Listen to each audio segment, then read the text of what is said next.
Nikki Haley keeps going. She's the energized bunny, and she's saying that she's going to be running for the next 27, Years. No, not yet. There's, the next 27 states. She's in it. She's going to be. And the only way, but how do you process that? Can I ask you a question? All I'm saying is, I think Illinois was the other state that dropped Biden from the Trump from the primary ballot, and I'm just saying there's a whole lot of none of the above. None of the other candidates, none of these candidates is going to be elected again. Which we may end up with that as a country if we're not paying attention. But look, outlast, right? That's one of the strategies. Outwork. I don't know if she's outworking. I don't know about the out strategy because she's losing a couple of funding and stuff like that. But definitely she's outlasting. What they're saying is that she's losing the funding from Republicans, from the right, but she's now getting additional funding from Democrats, from the left, because obviously they want her to continue to antagonize. But what it appears, and it became very clear that Donald Trump is almost not saying much about her anymore. Yeah. Now he had already moved on straight up to Joe Biden, which I think is a strategy that, if anything, he could have done a while ago. You know what I mean? He gave her more, but it can only help you sharpen your own tools. You know what I mean? Because he's actively debating out there, unlike President Biden, who's not debating anybody, right? And so at the end of the day, at least you go to that debating moment. People get to know you. And that's if we have a debate. This also can be a presidential election where we go into it without any with no debate on the general election. So, what do you think about her running? What do you think? I don't think it's. Has that ever happened? I'm sorry. No. The only difference is that it went from being transmitted. At the very early stages of wasn't there town halls? Maybe it wasn't televised. Or anything like so that, it went from they would both show up. Exactly, it was a very small group of people to then it went radio. Right. From radio went televised. Right. And now the expectation is, but remember, even in the last general election, you couldn't get, and they used COVID for it, right? Saying that, That's true. he was not, so we don't know what's going to happen. Funny enough, I saw way too many people today wearing a mask. I don't know what's going on, but. I don't know either. What's your take on this? So for me, I don't think it hurts her in any way, shape, or form. Number one, it's building up the stamina. Even if I know 100% I have zero chance of winning, think about it. Most people won't finish a race because they've never finished a race before. Correct. But the fact that she's able to say, no, I'm going to see what it feels like to go through this whole entire process. She's going to have way better lungs. I think this is a good setup for the next 4 years. Because obviously, even if either of these candidates win, we know, okay, guess what? They can't run again. You get what I'm saying? So then she should be thinking in her brain, I'm not doing this for now, but I'm thinking she's still young. I'm still way younger than a lot of the candidates, so I'm thinking about the future. Not only that, we don't know if something crazy can happen where somehow Trump isn't no longer a candidate. Obviously, that'll be unfortunate if something crazy happens, but that's still a possibility. And then lastly, like I said before, I think in her brain, she's trying to think of, what about the person who's definitely saying, I'm a Republican, but I don't agree with everything that Trump is saying? Guess what? I might be your best candidate. There is a very dark possibility, which is, again, like you're saying, something happens to Donald Trump, and that can only be either by him being fully arrested, locked up somewhere, or something even worse, which is the man, is killed, right? And so, by default, the only other person that remains running is her. So she would be the person that would be staying there. So there's almost like a very morbid, dark component to that process. And then you got to be asking yourself the question, does it help you or does it hurt you to stay on the race? Like, for example, Gavin Newsom. He looks like he's in a very good position because all along he came across like the guy, still is. He still is. Like the guy who's selling Joe Biden, standing by his side, loyal, that ended up affecting Ron DeSantis. You know what I mean? Because everybody was like, maybe it was not a good idea for you to run, or maybe it was definitely not a good idea for you to stay there longer than it was. Even though he came out, for most of us, would be fast enough. Right. But in reality, there was enough back and forth that took place that I would say Ron DeSantis came out of it as damaged goods. You know what I mean? Ramaswamy, his position was consistent as a Trump positive position type of individual, and now you see them hanging out all the time with a potential significant role to be played in the Trump administration, or whether it's VP or any of those significant roles. It is not just VP. To be quite honest with you, I mean, there's many other roles that he can be playing that will be just or even more significant. What is the significance of the VP? That would be, it's like, hey, listen, you can see the system from the inside, and then you'll be ready to run for the next few things. But Nikki Haley, the idea that if she's able to stay, that I don't know if she would be literally one of those people that would be in a worse position. It's a possibility, you know what I mean? I know that we know what lasting means. We know what going all the way to the end. We preach the idea of don't quit your process, right? And so we know how to respect somebody who's out there fighting it out.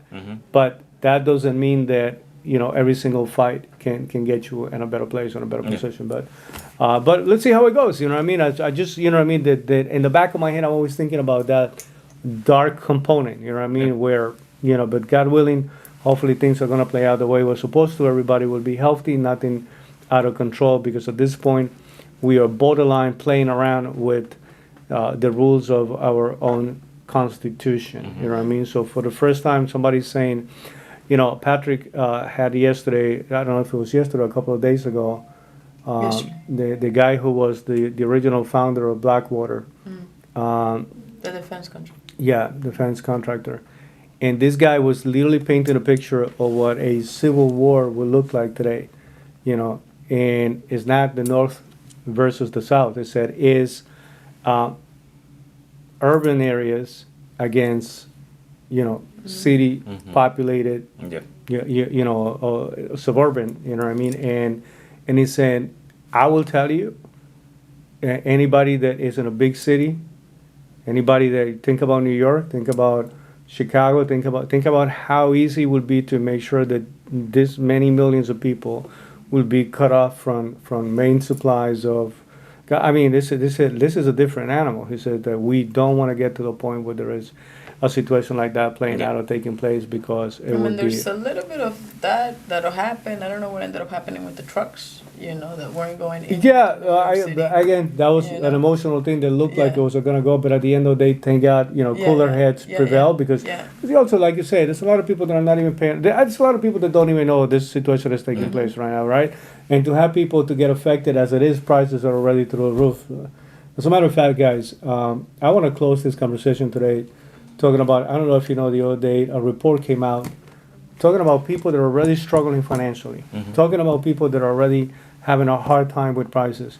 Today, making $150,000 is considered lower middle class. It's almost like you barely at the entry level of what it would be. So essentially, they're still calling you poor. Yeah, correct. You know what I mean? So anything that will make it even worse in terms of cost, prices, right? Like I'm literally hoping that we can find a way to stabilize what's going on with politics because it's definitely having a negative impact on the economy. So what's your take on the 150 grand? Do you want to go? Okay. So for me, is another interesting stat. So not only are they saying if you're making 150K, you're considered lower middle class, but a lot of people don't know, for you to be in the top 10% of earners in the entire country, you only have to be making 167,000, which is right around 150. Yeah. So what does that tell me? That means 90% of the country is pretty much poor, living paycheck to paycheck, not able to make it. So people think middle class and they think, oh, that's majority in the middle. No. That's everybody. Do you get what I'm saying? So that's what I get from that is that there's a big problem for a lot of people. No one's making it, not no one, but most people are not making enough money. And I don't see it getting better. I don't see it getting any better, which is why it's so important for us to pay attention to, like, the Great Depression was a real thing. Like, you know what I'm saying? COVID was a real thing, People going out of business is a real thing. So we can't assume that just because things are bad, that there's no way for them to get worse and they're automatically going to get better. I think way before things get better, Patrick said, it's going to be the year of chaos. There's going to be a few individuals who take advantage of it, make a lot of money, end up, with way more money than they ever had ever. But at the same time, there's going to be a lot of individuals who's going to lose their car, going to lose their houses, going to struggle to decide, okay, can I buy the eggs or get my kid in the after school program because I can't do both. Correct. So I feel like this is going to continue, which leaves a huge opportunity for people who are smart, but unfortunately, not everybody's smart, so that's how I feel about it. Yeah. This, for me, is pay attention to the rooms that you're being a part of. Just because, and I know that this is not the closing statement, but for me it's so important is you must pay attention to the rooms that you're being a part of, because what it feels like when you read something like this, here's what comes to my mind is that frog that is getting into hot water and is gonna start boiling and it doesn't realize that it's going to die. That's crazy. And so literally that is what's happening. The temperature is being raised and it's being raised and it's being raised, and there's very few people that are paying attention to it because of apathy, right? It's like, oh, whatever, I'm just gonna focus on me, but they're not paying attention to everything else. So what you're saying is 100% correct, is we have to pay attention to politics because it affects your bottom line. At the end of the day, I wasn't this person. I really couldn't care less. The only reason why I started paying attention was when I realized, whoa. We voted this way. It came in, Obamacare specifically, right? And all of a sudden it's like everybody's more broke and we have less health insurance. So I'm like, whoa. And that ended up, for me, paying attention. It wasn't that this political person, no, it just came into my house, into my pocket, and I'm like, well, what would have happened if something else? So if somebody else would have been elected. So it's unfortunate. Pay attention to the rooms that you're being a part of. Pay attention to the conversations that you're having. If you're too busy talking about the Kardashians and Barbie and all of these different things, and you're not talking about money, entrepreneurship, and putting yourself in a better position, at the end of the day, it's going to come back and bite you in the, you know what? Because what you don't sweat right now, you're going to cry later. The question is, are you making $150,000 right now? Right? And there's another one that is connected to that one. How many people do you know that is very close to you, family and friends that are part of your circle, making $150,000? Because I'm going to tell you, that's the problem. I know people right now that are making $20,000 to $30,000. Yeah. And you literally go like, okay, so how are you even surviving out there, right? The 30 to 50, that's you're like, oh man, thank God you're already there. But the amount of people that goes past $100,000, that in my head is a little bit of a crazy idea that in our country, that if you haven't been able to find a way to get over the $100,000 mark, there's a lot of things that you're not retooling yourself, you're not learning, you're not putting yourself in a better position, you're not surrounded, you're not in the better rooms, you're not doing anything. And by the way, this is not a try to let me make you feel guilty about your process. I do want to give you hope that you can get there. You can absolutely improve your position financially, and it doesn't mean that you have to turn your life upside down. I mean, there's a few things that you can do that would allow you to get there. Guys, let's wrap this up. I mean, I don't want to take it into a negative note, thinking that the fact that, there's a lot of people that are not making it. If anything, I'm saying it from a hopeful position. Or the fact of the matter is that you can come to this country right now that we're having these conversations about immigration.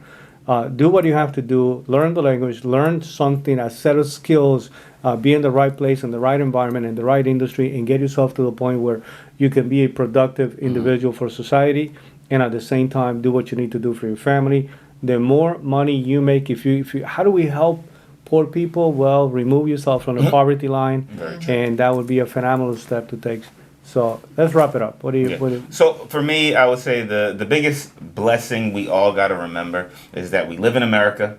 Capitalism is not perfect, but it's 1,000 times better than any other setup, right? And we got to remember that. So with that being said, there is zero scenario where everyone's going to be rich, but you can be one of the rich people.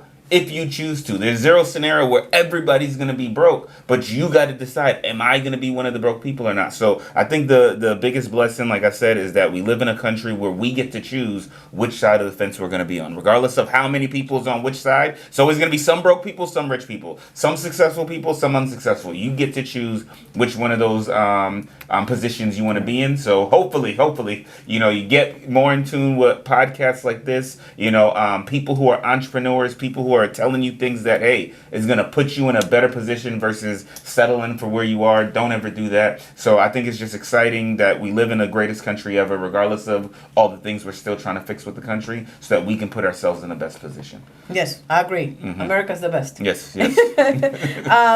Here's what I will go with you, and I know that we're short on time. Mm-hmm. I'll pull up the chart of power versus force, and we're gonna put it here. And one of the things to pay attention to is the emotions that are connected to where you're at. The worst place where you can be, and is the third lowest. First one is shame, guilt, and then apathy. Mm-hmm. From lowest to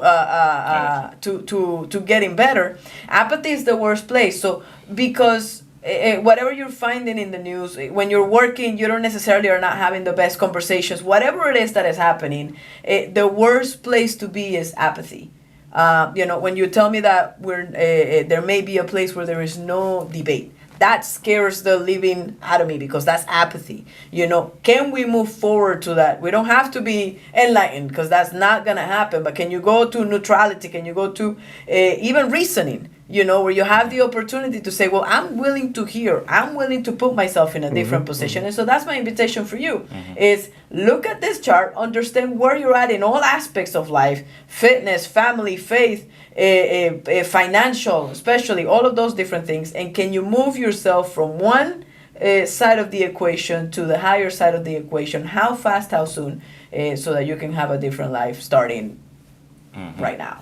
And that is a lot more wisdom that I can possibly share at this point, because these guys are getting old also, you know what I mean? So with that being said, guys, it's not specifically about a number. It's a question of, are you paying your bills comfortably? You know what I mean? Are you able to have a life that is not choking you because the stress is so high about just simply paying the bills and stuff like that? So hopefully you find that number that works for you, right? $150,000 is not necessarily the number that's needed for everybody, but in some cases it is for some families, for some people. Whatever number is the one that accommodates you, but I think you should accept the invitation. By the way, share with us, you know what I mean, how many people do you know making $150,000? Are you already making $150,000? How is that?